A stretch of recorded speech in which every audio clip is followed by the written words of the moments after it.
Майдан. Кээ бирлери Көкшибер майдан болгон дешсе, экинчиси жок, бул жерде согуш, кан майдан болгон деп айтышат. Жергиликтүү элдин айтымында, жоокерчилик заманда калмактар менен жергиликтүү эл согушуп, өтө көп кан төгүлгөн. Согушта өлгөндөрдүн сөөктөрүн буюмдары менен кошо көмүшкөн. Азыркы күндө күндөлүк тиричилик үчүн жерин казган элдин арасынан адам сөөгү, кумура сыяктуу табылгалар чыгып турат. Майдан айылында негизинен Найман уруусуна кирген майда уруулар жашайт. Алар бөөлөр.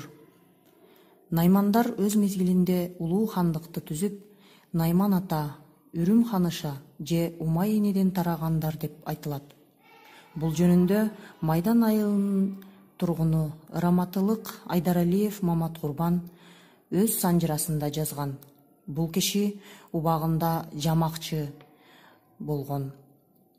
Ал ошондой эле бүгүнкү күнгө чейин тарыхчылар, окумуштуу археологдор тактай элек Манастын сөөгү деген божомолду Найман ата деп жазган жери да бар. Майдан айылында мындан сырткары улуу ата мекендик согушка катышкан инсандар да бар. Алардын ичинен Дамашов Жумабай атаны айтпай коюуга болбойт. Ал болжол менен 1905-1906 жылдарда туулган. Прибалтика аймагында согушкан. Бир батальон немецти колго түшүрүп, эрдик жасап, согуштун баатыры деген наамга аты жазылганы менен кандайдыр бир себептер менен наам берилбей калган. Ал 1964 жылы көз жумган.